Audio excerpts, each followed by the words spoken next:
ఇది fibre optic cable network. దీని ద్వారా ప్రజలకు ఇంటర్నెట్ కానివ్వండి,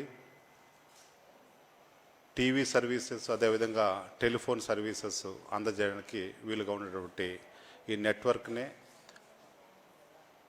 వేరే పదంగా ఫైబర్ గ్రిడ్ అని కూడా అంటారు. మరి ఈ కేసుకు సంబంధించి మనం ఈ మధ్య పేపర్లో కానీ మీడియాలో కానీ చాలా విషయాలు చూస్తున్నాం. ఇప్పటికే సిఐడి ఈ కేసును టేకప్ చేసి మొన్ననే అప్పటి ఆ సంస్థ ఎండీని సాంబశివరావు అనే అధికారిని కూడా అరెస్ట్ చేయడం జరిగింది. ఈ కేసుకు సంబంధించి కొన్ని వాస్తవాలు ప్రజా ప్రయోజన రీత్యా ఇవాళ కొన్ని వాస్తవాలు మీ ముందు ఉంచడానికి ఈ ప్రెస్ మీట్ అనేది పెట్టడం జరిగింది. ఆ రోజున ఈ ఫైబర్ గ్రిడ్ టెండర్ వేసి అర్హతలన్నీ ఉన్నా కూడా మాకు ఇవ్వకుండా ఏ అర్హత లేని ఒక కంపెనీకి చెప్పినటువంటి దాఖలు ఆ రోజు మనం చూసాం. ఆ తర్వాత మేము అప్పుడు ప్రభుత్వానికి కూడా ఫిర్యాదు చేయడం జరిగింది. నా పేరు మద్దిశెట్టి వేణుగోపాల్, నేను దర్శి ఎమ్మెల్యేని. అప్పుడు ఈ టెండర్ వేసినప్పుడు నేను వైఎస్ఆర్ కాంగ్రెస్ పార్టీలో మెంబర్ కూడా కాదు, కేవలం ఒక ఔత్సాహిక పారిశ్రామికవేత్తగా ఆ బిడ్ వేశాను. ఆ బిడ్ నాకు రాలేదు. ఎందుకు రాలేదంటే ఆ వ్యవహారం అంతా కూడా ఒక స్కామే కాదు, అది మదర్ ఆఫ్ స్కామ్స్ అని కూడా చెప్పాలి. ఎందుకంటే ఆ టెండర్ తర్వాత అనేక టెండర్లు ఇదే రీతిలో టెండర్ ప్రకటించి వాళ్ళకు కావాల్సినటువంటి కంపెనీలు కట్టబెట్టడం కూడా జరిగింది. మరి దానికి సంబంధించినటువంటి ఆ టెండర్కి సంబంధించినటువంటి వాస్తవాలు ఇవాళ ప్రజల ముందు ఉంచడం కోసం ఈ ప్రెస్ మీట్ పెట్టాను. ఇవాళ ముఖ్యమంత్రి గారు అమృత్ మహోత్సవం అనే కార్యక్రమంలో రాష్ట్రంలో పారిశ్రామిక విధానం ఎంత బాగా ఉంది, ఎలా మెరుగుపడుతుందని కూడా వివరించారు. జగన్మోహన్ రెడ్డి గారు ముఖ్యమంత్రి అయిన తర్వాత చట్టం ద్వారా జ్యుడిషియల్ ప్రివ్యూను కానీ, అదేవిధంగా రివర్స్ ఆక్షన్ అనేటువంటి కొత్త సంస్కరణ తీసుకొచ్చి ఏ టెండర్ అయినా సరే ఒక ట్రాన్స్పరెంట్ మేనర్లో ఫెయిర్ ప్రాక్టీసెస్తో నాన్ డిస్క్రిమినేషన్ విధానంలో అది ఫైనలైజ్ చేయాలి అనే ఉద్దేశంతో ముందుకెళ్తున్నారు. మరి ఆ రోజు అంటే 2014 నుంచి 19 వరకు ఉన్నటువంటి ప్రభుత్వంలో ఇలాంటి పరిస్థితి కనపడలేదు. ఎందుకంటే ఈ టెండర్ వచ్చి 2015లో. మరి ఈ టెండర్కి వచ్చిన వాస్తవాలు మీ ముందు కొన్ని ఇప్పుడు ఉంచబోతున్నాను. ఈ టెండరు అనేది నేను చెప్పాను ఇప్పటికే, ఈ ఫైబర్ ఆప్టిక్ కేబుల్ నెట్వర్క్ అనేది ఏదైతే ఉందో దీన్ని ఆంధ్రప్రదేశ్ రాష్ట్రంలో పెట్టడానికి కోసం ఒక అప్పుడు జీవో ఎంఎస్ నెంబర్ 10 అనేది జారీ చేశారు. ఈ జీవోలో ఏముందంటే ఈ టెండర్ ఏదైతే ఉందో ఈ ఫైబర్ ఆప్టిక్ కేబుల్ నెట్వర్క్ పెట్టడానికి కోసం టెండర్ని మనం ఈ ప్రొక్యూర్మెంట్ ప్లాట్ఫామ్ ద్వారా మాత్రమే చేయాలని చెప్పి గవర్నమెంట్ ఒక జీవో ఇష్యూ చేసింది. దాన్నే జీవో ఎంఎస్ నెంబర్ 10 అని కూడా అన్నారు. అంటే ఈ ప్రొక్యూర్మెంట్ ప్లాట్ఫామ్ అనేది ఒక స్టాండర్డ్ వెరీ సెక్యూర్డ్ ప్లాట్ఫామ్ అంటారు. దీనికి కావాల్సిన గైడ్లైన్స్ కూడా గవర్నమెంట్ ఆఫ్ ఇండియా గైడ్లైన్స్ ఇచ్చింది. సివిసి గైడ్లైన్స్ ఉన్నాయి. అదేవిధంగా జనరల్ రూల్స్ ఫర్ ఫైనాన్స్ అని, జనరల్ ఫైనాన్స్ రూల్స్ అంటారు. అదేవిధంగా జనరల్ కండిషన్స్ ఆఫ్ కాంట్రాక్ట్ అని, ఇవన్నీ కూడా ఆ గైడ్లైన్స్లో పొందుపరచడం జరిగింది. ఇవన్నీ ఎందుకు పెట్టారంటే ఒక పబ్లిక్ ప్రొక్యూర్మెంట్లో ప్రతి ఒక్కరికి అవకాశం ఇవ్వాలి, అర్హత ఉన్నటువంటి ప్రతి కంపెనీకి అవకాశం ఇచ్చి దాంట్లో ఎవరు తక్కువ రేటు కోసం తక్కువ రేటు వేస్తే వాళ్లకు ఆ ప్రాజెక్ట్ ఇవ్వాలి, ఒక ట్రాన్స్పరెంట్ మేనర్గా ఇవ్వాలనే ఉద్దేశంతో ఈ ప్రొక్యూర్మెంట్ ప్లాట్ఫామ్ ప్రవేశపెట్టడం జరిగింది.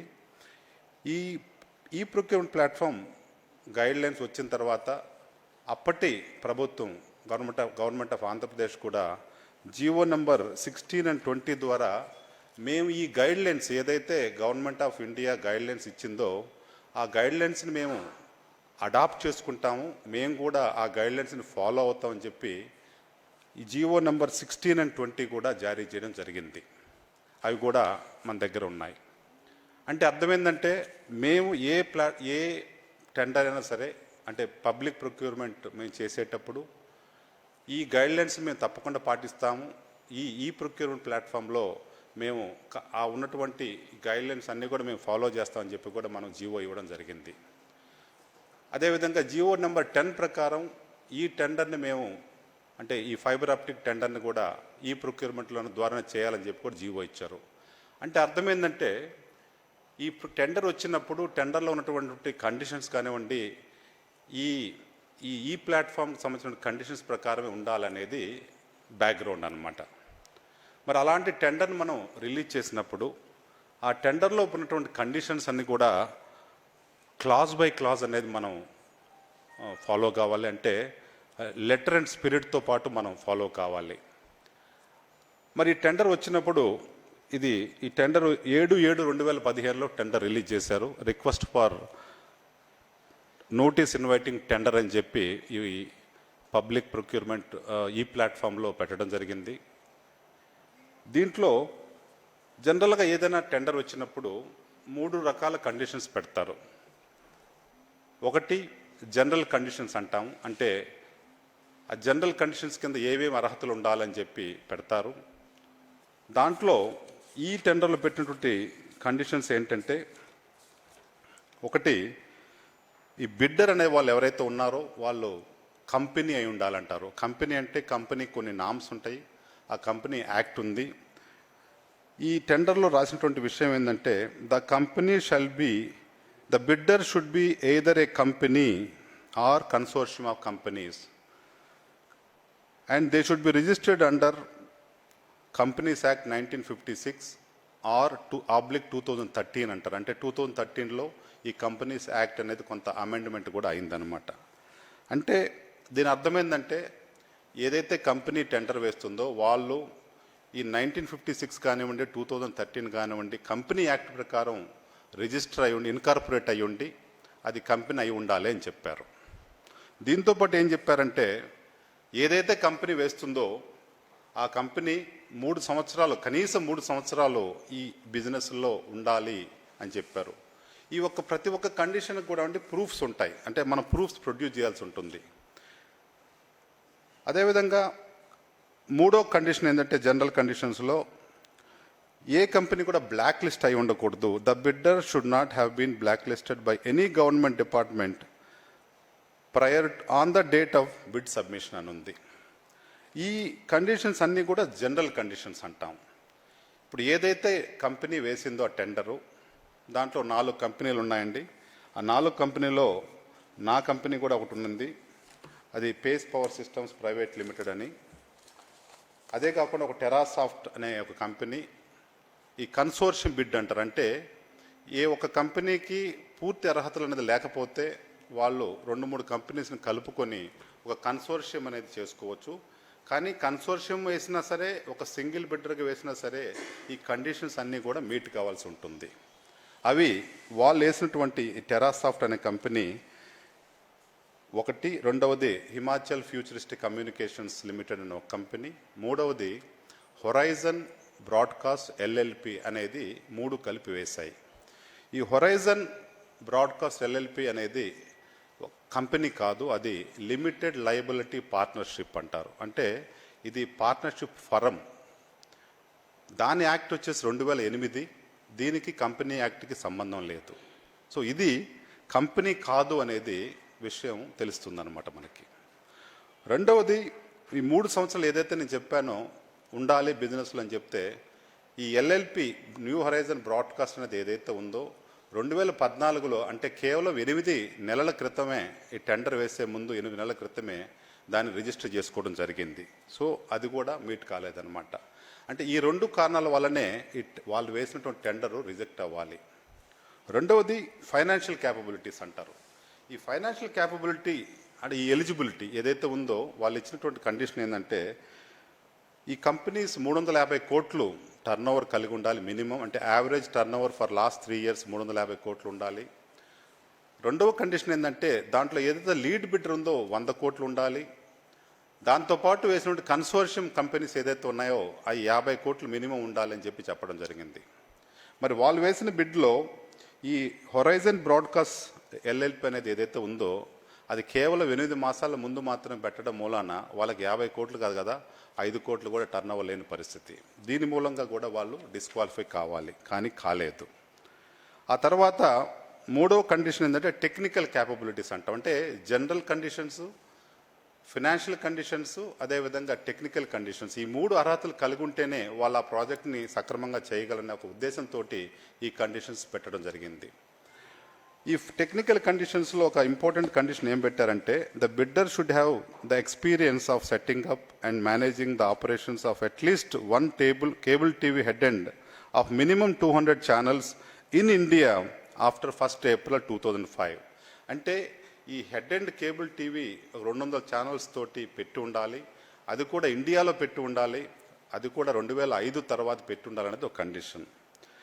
ఈ కండిషన్ వాళ్ళు ఏదైతే ఈ 3 కంపెనీస్ కలిపి కన్సోర్షియం అగ్రిమెంట్ రాసుకున్నారో దాంట్లో ఒక్కొక్క కంపెనీకి వాళ్ళు రెస్పాన్సిబిలిటీస్ రాసుకున్నారు. ఈ టెక్నికల్ ఎక్స్పీరియన్స్ ఏదైతే రెస్పాన్సిబిలిటీ రాసుకున్నారో అది ఈ హొరైజన్ బ్రాడ్కాస్ట్ అనే కంపెనీ వాళ్ళు ఇది మేం చేస్తామని చెప్పి రాశారనమాట. వాస్తవానికి ఈ హొరైజన్ బ్రాడ్కాస్ట్ అనే కంపెనీ ఇండియాలో ఏ ప్రాజెక్టు చేయలేదు, అది ఎక్కడో దుబాయ్లో ఏదో ఒక ప్రాజెక్ట్ చేసింది, దాన్ని వాళ్ళు ఎక్స్పీరియన్స్గా చూపించడం జరిగింది. కానీ టెండర్లో ఉన్నది ఏంటంటే ఇండియాలో చేసి ఉండాలి అని చెప్పడం జరిగింది. అంటే వాళ్ళు పెట్టినటువంటి కండిషన్స్ ఏదైతే ఉన్నాయో జనరల్ కండిషన్స్ కానివ్వండి, ఫైనాన్షియల్ కండిషన్స్ కానివ్వండి, టెక్నికల్ కండిషన్స్ కానివ్వండి, ఈ మూడిట్లో కూడా వాళ్ళు ఆ 3 కంపెనీలు కలిపి ఏదైతే టెండర్ వేశారో 2 కంపెనీలు 1 పార్ట్నర్షిప్ ఫర్మ్ కలిపి ఈ 3 కండిషన్స్ కూడా వైలేట్ చేశాయి. ఇవన్నీ చూస్తే వాళ్ళు వెంబడే టెండర్ ఏదైతే ఓపెన్ చేశారో వెంబడే డిస్క్వాలిఫై కావాలి, కానీ అలా జరగలేదు. ఇంకొక ఇంపార్టెంట్ విషయం ఏంటంటే ఈ టెండర్లో రాసిన మాట ఏంటంటే no correspondence shall be allowed from the bidder after the opening of bid documents. అంటే ఒకసారి మనం బిడ్ వేసిన తర్వాత ఆ డాక్యుమెంట్స్ తర్వాత మనం నో అంటే టెండర్ ఫైనలైజ్ అయ్యే వరకు వాళ్ళు కరస్పాండెన్స్ చేయకూడదు అనేది క్లియర్గా రాస్తున్నారు.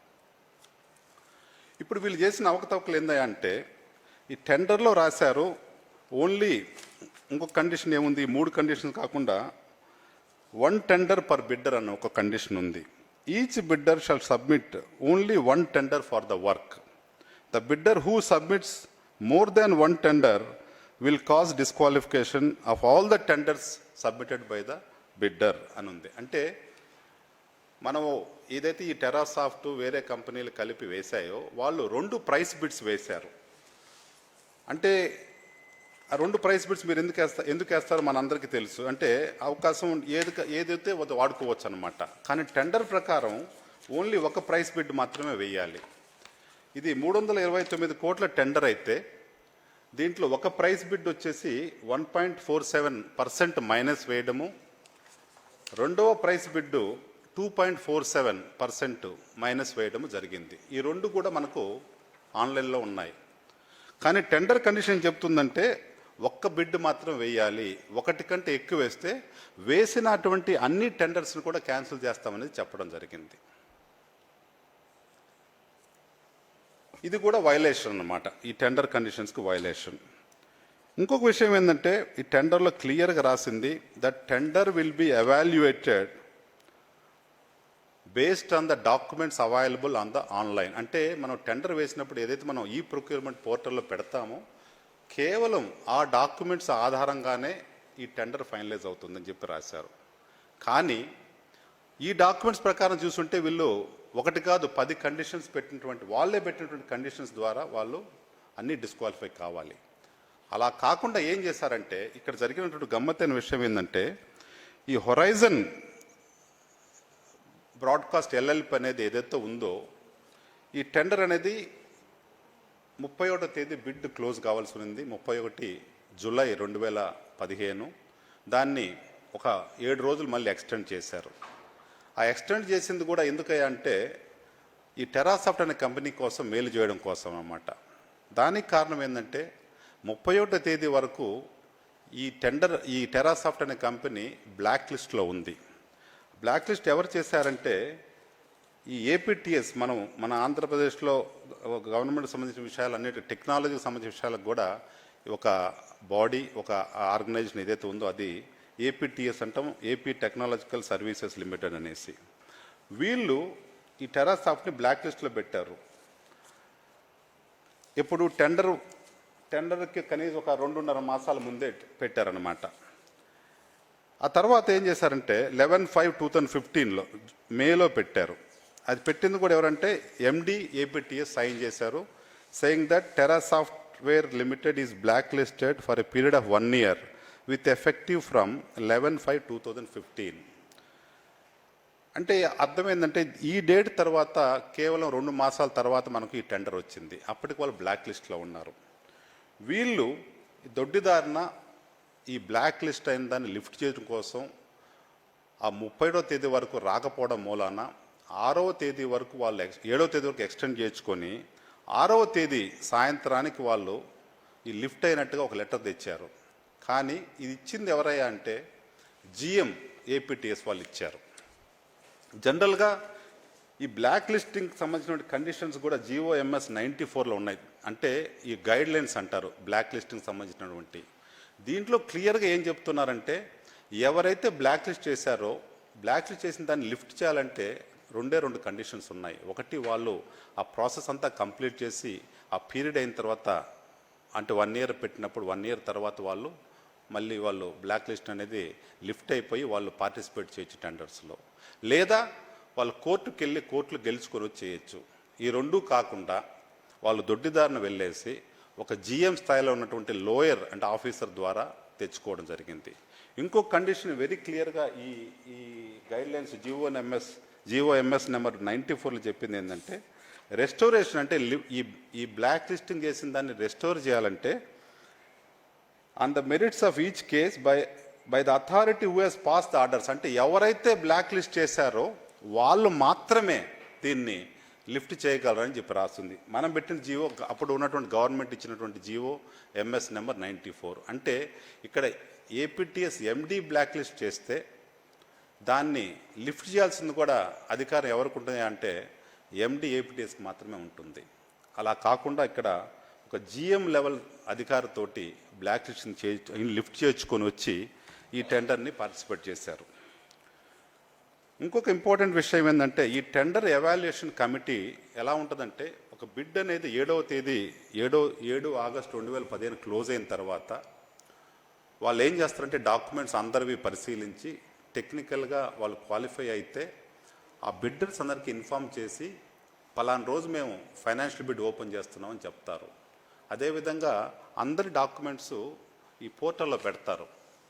అందరూ బిడ్డర్స్ అందరూ కూడా చూసుకోవచ్చు. ఒకరి డాక్యుమెంట్స్ ఇంకొకరు చూసుకొని ఏమైనా తేడాలు ఉన్నాయని చూసుకోవచ్చు.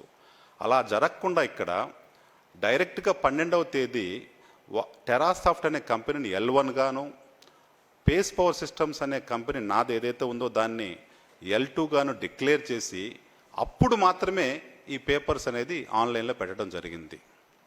అంటే మీరు అర్థం చేసుకోవచ్చు ఎందుకు చేశారని. ఎందుకంటే టెరాసాఫ్ట్ అనేది మాకు ముందుగానే డాక్యుమెంట్స్ ఆన్లైన్లో పెట్టుంటే మేము ముందుగానే కంప్లైంట్ ఇచ్చేవాళ్ళం కాబట్టి వాళ్ళు ఫైనాన్షియల్ బిడ్ ఓపెన్ చేసే దానికి అవకాశం ఉండేది కాదు. అలా చేయకుండా వాళ్ళు ఫైనాన్షియల్ బిడ్ ఓపెన్ చేసేసి టెరాసాఫ్ట్ని L1గా డిక్లేర్ చేసి ఆ తర్వాత ఈ డాక్యుమెంట్స్ అనేది ఆన్లైన్లో పెట్టడం జరిగింది. ఇవి చూసిన తర్వాత మేము 13వ తేదీ మా కంపెనీ తరఫున ఒక కంప్లైంట్ ఇచ్చాను. డీటెయిల్డ్ కంప్లైంట్ నేను అప్పుడున్నటువంటి ఎండీకి ఇవ్వడం జరిగింది. దాంట్లో ఈ పాయింట్స్ అన్నీ పెట్టామన్నమాట. మీరు ఈ డాక్యుమెంట్స్ని చూసిన తర్వాత మాకు అర్థమైంది వీళ్ళు డిస్క్వాలిఫై కావాలి, మీరేమో వాళ్ళని L1గా మీరు డిక్లేర్ చేశారు, ఇది కరెక్ట్ కాదని చెప్పడం జరిగింది. ఆ తర్వాత నేను హైదరాబాద్ స్వయంగా వెళ్ళి ఆయన కలవడం జరిగింది. ఒకసారి కాదు, 2 సార్లు కాదు, దాదాపు 10 సార్లు కలిసాం. ఆ తర్వాత ఇంకా డాక్యుమెంట్స్ ఇంకా డీటెయిల్గా వెళ్ళినప్పుడు ఇంకొక ఇంపార్టెంట్ విషయం బయటపడింది ఏందయ్యా అంటే, ఈ టెరాసాఫ్ట్ అనే కంపెనీ ఏదైతే ఎక్స్పీరియన్స్ వాడుకుందో ఈ 200 channel cable TV head and ఏదైతే మేము పెట్టామో సిగ్నమ్ అనే కంపెనీకి అని చెప్పి వాళ్ళ దగ్గర ఒక ఎక్స్పీరియన్స్ సర్టిఫికేట్ తీసుకున్నారు. ఆ డాక్యుమెంట్ని మేము వెరిఫై చేస్తుంటే అది యాక్చువల్గా ప్రాజెక్ట్ మేము చేసింది, అది మా కన్సోర్షియంలో ఉన్నటువంటి కంపెనీ చేసినటువంటి ప్రాజెక్ట్. అది వాళ్ళు ఎంత తెలివి తక్కువ వాళ్ళంటే కనీసం ఆ మోడల్ నెంబర్లు సీరియల్ నెంబర్లు కూడా మార్చకుండా అవి కూడా మేము పెట్టినవే పెట్టి టెరాసాఫ్ట్ సప్లై చేసింది, టెరాసాఫ్ట్ ఈ ప్రాజెక్ట్ చేసిందని చెప్పి సిగ్నమ్ నుంచి ఒక ఫేక్ ఎక్స్పీరియన్స్ సర్టిఫికేట్ తీసుకొని పెట్టారు. మేము దాన్ని కూడా 18వ తేదీ మేము కంప్లైంట్ ఇవ్వడం జరిగింది. అయినా కూడా వాళ్ళు చెల్లించలేదు. దీన్ని బట్టి మనకు అర్థమవుతుంది ఏంటంటే ఇది ఈ ముందే డిసైడ్ అయి ఉన్నారు, ఇది ఈ ప్రాజెక్ట్ అనేది టెరాసాఫ్ట్కి ఇవ్వాలని. మేము ఇన్ని కంప్లైంట్స్ ఇచ్చినా ఈ పబ్లిక్ ప్రొక్యూర్మెంట్ అనేది ఎంత ట్రాన్స్పరెంట్గా ఉండాలో ఆలోచించకుండా కేవలం వాళ్ళకు కావాల్సిన కంపెనీకి అధికారాన్ని అడ్డం పెట్టుకొని ఇవ్వడం జరిగిందనేది వాస్తవం. దీనికి సంబంధించినటువంటి డాక్యుమెంట్స్ కూడా అన్నీ నా దగ్గర ఉన్నాయి. ఇదే కాకుండా ఈ టెక్నికల్ కమిటీలో అంటే ఎవరైతే టెక్నికల్ కమిటీ ఫామ్ చేస్తారు కదా ఒక ప్రాజెక్ట్ ఫైనలైజ్ చేయాలంటే, దాంట్లో అప్పటి ఏపీటీఎస్ ఎండి బి సుందర్ అనే ఆయన ఉండేవారు. ఆయన కూడా ఒక కమిటీ మెంబరు. ఈ కమిటీలో మీటింగ్ జరిగిన తర్వాత ఆయన ఒక అఫీషియల్ లెటరే రాశారు. ఏమనంటే, మీరు ఈ L1గా వీళ్ళని డిక్లేర్ చేశారు టెరాసాఫ్ట్ని, ఆ కంపెనీ మంచిది కాదు, వాళ్ళు బ్లాక్ లిస్ట్లో ఉన్నారు, వాళ్ళు సరిగా చేయరు ఈ ప్రాజెక్ట్ని, is a bad performer. The fact remains that Tera software is a bad performer with reference to the ఈ గవర్నమెంట్ కాంట్రాక్ట్స్ అని చెప్తూ, రెండవది మీరు ఈ L2 ఏదైతే ఉందో అంటే మా కంపెనీ, మీరు since L2 has a slightly better performance, technical performance than Terasoft, in view of the dubious nature of Terra software as explained above, I am of the opinion that we may have enough grounds to request L2, that is my company, to match the price of Terra software and award the contract to Pace Power instead of Terrasoft అని ఇంత క్లియర్గా రాశారు ఆయన. ఒక APTS ఎండీగా ఒక IFS officer ఒక letter అఫీషియల్గా రాసిన తర్వాత కూడా దాన్ని పట్టించుకోకుండా ఏకంగా టెరాసాఫ్ట్కి ఈ ప్రాజెక్ట్ అనేది అప్పగించడం జరిగింది. ఇవన్నీ చూస్తే దీంట్లో ఎంత ఫ్రాడ్ జరిగిందో మీకు అర్థమవుతుంది. ఇంకొక విషయం ఏంటంటే, టెండర్లు ఎప్పుడైనా సరే టెండర్ డ్యూ డేట్ అయిన తర్వాత ఇంక ఏ డాక్యుమెంట్స్ని కూడా వాళ్ళు స్వీకరించరు. వీళ్ళు ఏం చేశారంటే, ఈ కన్సోర్షియం అని నేను ఇంత కంప్లైంట్స్ ఇచ్చిన తర్వాత వాళ్ళకి అర్థమయ్యి ఈ హొరైజన్ బ్రాడ్కాస్ట్ అనే కంపెనీ క్వాలిఫికేషన్ లేదు కాబట్టి అన్నీ డిస్క్వాలిఫై అవుతున్నాయి కాబట్టి మాకు వాళ్ళతో అవసరం లేదు, ఎవరు బ్రాడ్కాస్ట్ అనే కంపెనీ హొరైజన్ బ్రాడ్కాస్ట్ అనే కంపెనీతో మాకు అవసరం లేదని చెప్పి వాళ్ళు టెండర్ క్లోజ్ అయిన తర్వాత 11వ తేదీ ఇంకో కన్సోర్షియం డాక్యుమెంట్ తయారు చేసుకుంటారు. మేమిద్దరమే ఉన్నాం, నేను అంటే ఎవరు టెరాసాఫ్ట్ అండ్ హెచ్ఎఫ్సీలు మాత్రమే ఉన్నారని చెప్పి మళ్ళీ ఒకటి రాసుకున్నారు. దీన్ని ఎలా యాక్సెప్ట్ చేస్తారో నాకు అర్థం కావట్లేదు. ఒకవేళ ఒకసారి టెండర్ క్లోజ్ అయిన తర్వాత ఏ డాక్యుమెంట్స్ని కూడా మనం స్వీకరించబడదు. దీనికి ఆధారం ఏంటంటే ఈ guide lines planning commission of India ఏదైతే ఇచ్చారో అది బైండింగ్ ఆన్ అస్ అనమాట. అంటే ఈ ప్రొక్యూర్మెంట్ ప్లాట్ఫామ్లో ఏ టెండర్ జరిగినా సరే నేను ఇంతకుముందు చెప్పినట్టుగా ఈ రూల్స్ అండ్ రెగ్యులేషన్స్ పాటించాలి. కాబట్టి దీంట్లో క్లియర్గా రాసింది ఏంటంటే, change in composition of the consortium. అంటే కంపోజిషన్ అంటే ముందున్న కంపెనీస్ను ఆ కంపెనీస్ని మార్చుకోవాలంటే దానికి కండిషన్స్ రాశారు. Change in the composition of a consortium will not be permitted by the authority during the qualification stage. అంటే ఈ టెండర్ ఎవాల్యుయేట్ చేసేటప్పుడు ఈ చేంజ్ ఇన్ కన్సోర్షియం అంటే 3 కంపెనీల నుంచి 2 కంపెనీలు చేయడం అనేది చెయ్యకూడదు అని వెరీ క్లియర్గా రాసి పెట్టుందన్నమాట. మరి ఈ ప్రొక్యూర్మెంట్ ప్లాట్ఫామ్లో మేము చేస్తామంటారు, మేము ట్రాన్స్పరెంట్గా మేము టెండర్స్ని ప్రొక్యూర్ చేసి పబ్లిక్ ప్రొక్యూర్మెంట్ విధానాన్ని పాటిస్తామంటారు. మరి ఇన్ని రూల్స్ని ఒక్క టెండర్లో ఒక్క రూల్ని వైలేట్ చేస్తే సరే అనుకోవచ్చు. ఏకదాటిగా ప్రతి ఒక్క కండిషన్, ఇవన్నీ కండిషన్స్ కూడా ఎవరు పెట్టుకున్నారండి? వాళ్ళే పెట్టుకున్న కండిషన్స్. టెండర్లో ఒకసారి కండిషన్స్ పెట్టిన తర్వాత that is to be followed in letter and spirit అంట. అంటే ప్రతి ఒక్క అక్షరం కూడా ఇంపార్టెంట్, దాన్ని మనం వైలేట్ చేయడం లేదు. మరి ఇలా ఇంత జరిగిన తర్వాత ఇవాళ ఎందుకు చెప్తున్నానంటే, వీళ్ళు ఏదేదో తెలుగుదేశం వాళ్ళు అసలు విషయాన్ని పక్కన పెట్టి ఏదేదో మాట్లాడుతున్నారు. 120 కోట్లు అంటున్నారు స్కాము, 3000 కోట్లు అని ముందు చెప్పారు, 2000 కోట్లు అని చెప్పారు. దానికి కూడా నేను ఒక విషయం చెప్పదలుచుకున్నాను. ఏంటంటే ఇది ఫస్ట్ ప్రాజెక్ట్, ఇది ఈ 329 కోట్లు అనేది ఫస్ట్ ప్రాజెక్టు. దీని తర్వాత మరి ఇదే డిపార్ట్మెంటు అంటే ఏపీఎస్ఎఫ్ఎల్ కనీసం 4 టెండర్లు పిలిచింది. దాంట్లో ఒకటి ఈ సెట్ ఆఫ్ బాక్సెస్ అంటారు, అదొక 400 కోట్లకి. తర్వాత ఈ సీసీ కెమెరాస్ ఒక 952 కోట్లకి. తర్వాత భారత్ నెట్ ఫేజ్ 2 అనేది 1450 కోట్లకి. ఈ 3 కలిపి దాదాపు 2700 కోట్లు ప్లస్ ఇది ఒక 329 కోట్లు. ఈ 4 టెండర్లు కలిపి 3113 కోట్లకి టెండర్లు పిలిచారు. ఇదే డిపార్ట్మెంట్, ఇదే అధికారి, ఇదే ఆర్గనైజేషన్ పిలిచారు.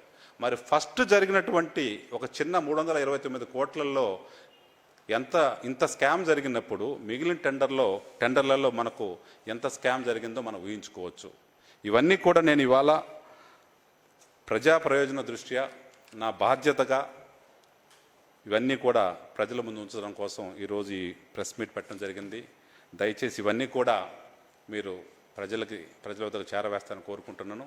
అదేవిధంగా ఈ టెండర్ ఏదైతే సిఐడికి అప్పగిచ్చారో ముఖ్యమంత్రి గారు, నేను ముఖ్యమంత్రి గారిని మిగిలిన 3 ప్రాజెక్ట్స్ కానివ్వండి, ఆ టెండర్స్ కూడా ఏదైతే సీసీ కెమెరాస్ ఉందో, సెట్ ఆఫ్ బాక్సెస్కి సంబంధించిన టెండర్ ఉందో, అదేవిధంగా భారత్ నెట్ ఫేజ్ 2 ఏదైతే ఉందో, ఈ 3 టెండర్స్ను కూడా సిఐడికి అప్పగించి మరి బాధ్యులైనటువంటి అధికారులు కానివ్వండి, మరి వాళ్ళ వెనకాల ఉన్నటువంటి ఎవరైనా సరే వాళ్ళందరినీ కూడా బయటకు తీసి మరి దోషులైన వారిని కఠినంగా శిక్షించాలి. ఎందుకంటే ఒక బడ్డింగ్ ఎంటర్ప్రెన్యూర్గా నాలాంటి వాళ్ళు 2015లో వచ్చినప్పుడు ఎంతో ఒక ఆశతోటి ఇలాంటి ప్రాజెక్ట్స్ చేయాలి మన రాష్ట్రంలో అని చెప్పి వచ్చినప్పుడు ఒక ఫెయిర్ ప్రాక్టీస్ లేకుండా ఒక డిస్క్రిమినేషన్ మెథడ్లో మా లాంటి వాళ్ళకి అన్యాయం జరుగుతూ ఉంటే ఇది మంచిది కాదు. ఎందుకంటే దేశం అనేది ముందుకెళ్ళాలంటే ఒక పారిశ్రామికవేత్తలు అవసరం. ఎందుకు ఎంతోమందికి మేము ఉద్యోగాలు ఇస్తూ ఉంటాం. ఇవాళ మా కంపెనీ 4500 మంది కంపెనీలో ఉద్యోగాలు చేస్తున్నారంటే అది మాకు బిజినెస్ ఉంటేనే మేము ఎంప్లాయ్మెంట్ చేసుకోగలం.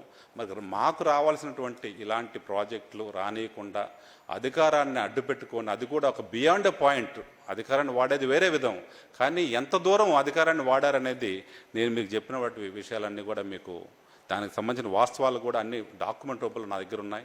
ఇప్పుడే సర్క్యులేట్ చేస్తాను. దయచేసి మీరు అందరూ కూడా దీన్ని ప్రజల వద్దకు చేరవేస్తారని చెప్పి కోరుకుంటూ సెలవు తీసుకుంటున్నాను. చేస్తామండి, ఇప్పుడు కోరుతున్నాము, దాన్ని మేము చేస్తామండి.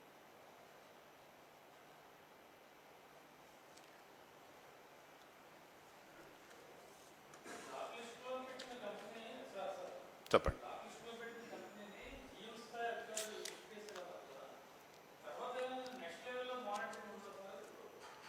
నెక్స్ట్ లెవెల్లో అదేనండి. ఇప్పుడు 7వ తేదీ డ్యూ ఉంది టెండరు. మరి 6వ తేదీ పెట్టినప్పుడు పెట్టేసే డాక్యుమెంట్స్ లోపల ఇంకా ఇప్పుడు టెండర్ ఎవాల్యుయేషన్ అంటే ఏంటండి? నేను ఏదైతే డాక్యుమెంట్స్ పెట్టానో ఈ 3 కండిషన్స్ సంబంధించి general conditions, financial conditions, technical conditions, అవి వెరిఫై చేసుకోవడం కోసమే కదా ఎవాల్యుయేషన్ అంటే. వాళ్ళు వెరిఫై చేసుకోవాలి, వీళ్ళు నిజంగా ఇది కంపెనీలు ఉన్నాయా లేవా, వాళ్ళ టర్న్ ఓవర్లు ఉన్నాయా లేవా, వాళ్ళు ఇలాంటి ప్రాజెక్ట్ చేసినటువంటి ఎక్స్పీరియన్స్ మనం వెరిఫై చేసుకోవాలి. ఇవి ఏమీ చేయకుండా చేసుకున్న తర్వాత కూడా అండి డిక్లేర్ చేయాలి.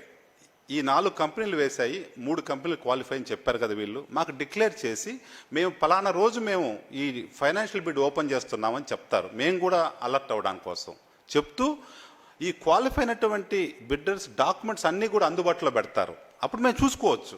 అదే కానీ అప్పుడు నాకు అవకాశం ఇచ్చుంటే నేను చూసుకొని నేను 13వ తేదీ ఏదైతే లెటర్ రాశానో అది ముందే రాసేవాడిని. కానీ వాళ్ళు అలా చేయకుండా ఫైనాన్షియల్ బిడ్ కూడా ఓపెన్ చేయడం, వాళ్ళని L1 అని చెప్పి డిక్లేర్ చేయడం, మమ్మల్ని L2 అని డిక్లేర్ చేసాం. అది చేయకూడదు. యాక్చువల్గా మాకు ఇన్ఫర్మేషన్ లేకుండా పబ్లిక్ ప్రొక్యూర్మెంట్లో ప్రతి ఒక్కటి కూడా ట్రాన్స్పరెంట్ మేనర్లో జరగాలి.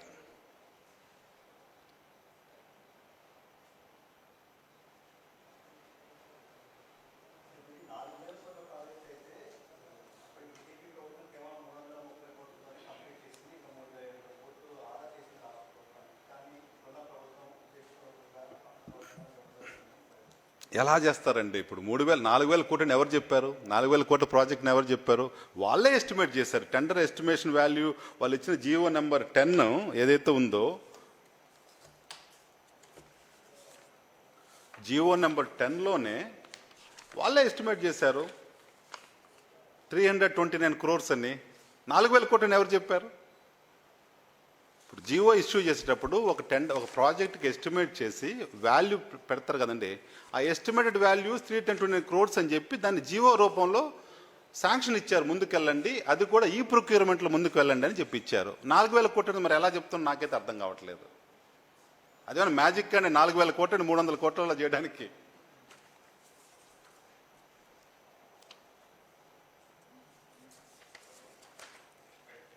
థ్యాంక్ యూ అండి, థ్యాంక్ యూ వెరీ మచ్.